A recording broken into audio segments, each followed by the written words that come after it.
Before the kings of Olympus existed, before Zeus wielded the lightning bolt or Poseidon ruled the seas, there was nothing. Imagine an absolute state of nullity, a dark and silent abyss where time and space held no meaning. The ancient Greeks called this chaos. It was not disorder. Rather, it was a gaping void, an eternal weight. But the universe does not tolerate a vacuum forever. Suddenly, without warning, the first elemental powers emerged. First appeared Gaia, Mother Earth, the firm and secure ground, the eternal foundation of all that lives.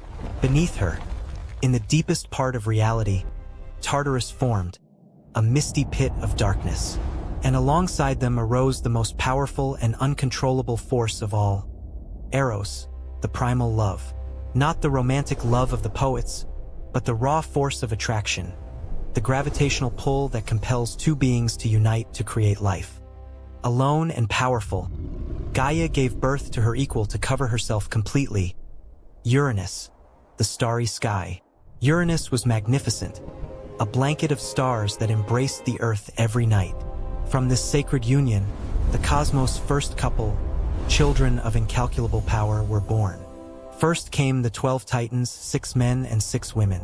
They were beautiful beings, immense deities representing the deep forces of the world, such as the ocean, memory, and law.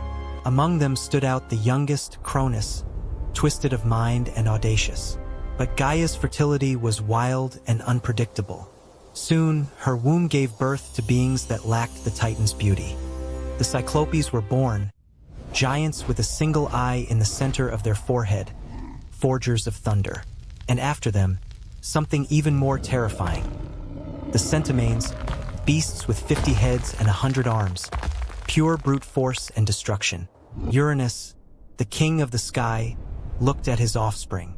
Where Gaia saw beloved children, Uranus saw only monstrosities, aberrations that stained the perfection of his stellar kingdom. His gaze was not filled with paternal pride, but with deep disgust and paranoid fear. And in that instant, the father of the cosmos made a cruel decision that would sow the seed of the first universal war. Uranus did not stop at simply ignoring his monstrous children. His vanity and obsession with order led him to commit an atrocious act. Every time one of the Cyclopes or Centimanes attempted to come out into the light, Uranus violently pushed them back into Gaia's body. He buried them alive in the depths of the earth, denying them the light of day and condemning them to a suffocating darkness. Gaia, the earth herself, began to suffer unimaginable agony. Imagine feeling within your entrails the weight and fury of hundred-handed giants fighting to get out, striking the walls of your being from the inside. Gaia groaned in pain. Her crust shuddered, causing earthquakes and fissures, but Uranus, up there on his celestial throne, simply delighted in his own wickedness, satisfied at having hidden what he considered mistakes. But a mother's pain, when mixed with powerlessness, soon turns into a cold and calculating anger. Gaia understood that Uranus would never change. Her husband had become her torturer.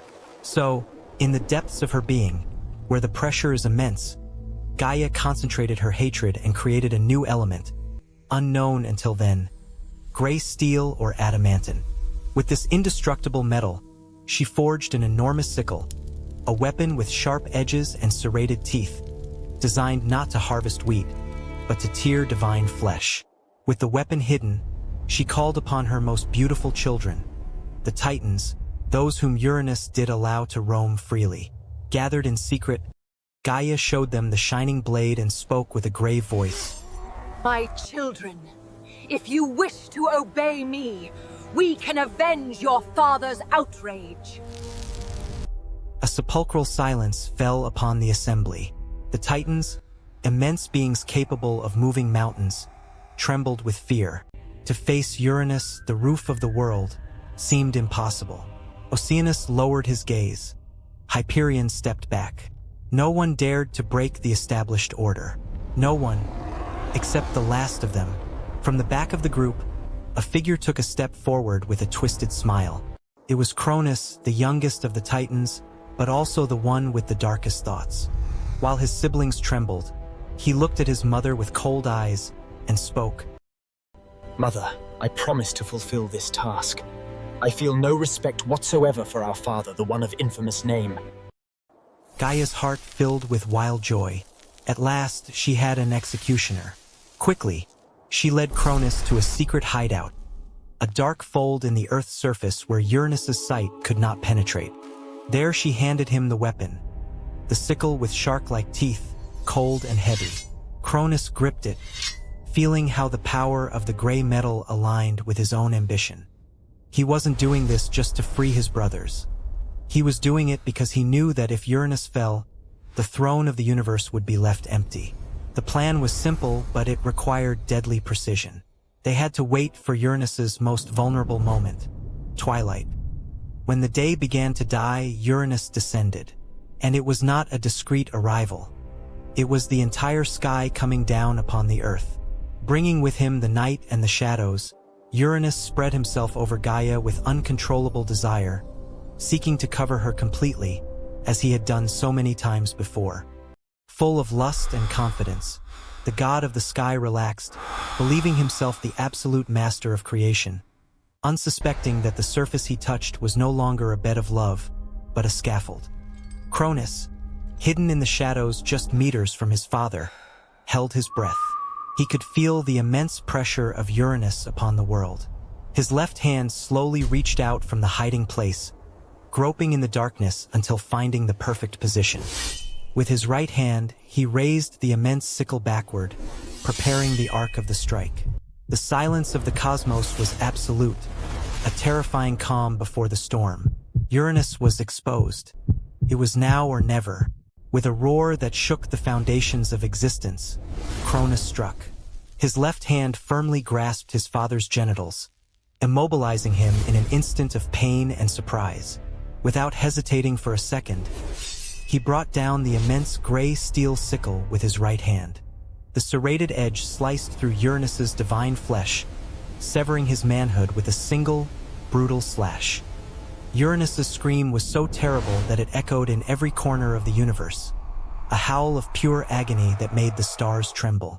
Instinctively, wounded and humiliated, the sky violently pulled away from the Earth. He rose into the heights, retreating forever from Gaia's embrace.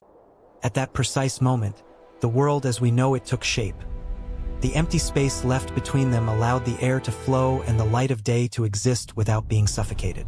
It was a cosmic divorce forged in blood. And the blood of a primordial god is not sterile. The red drops that splattered Gaia's fertile soil were not wasted.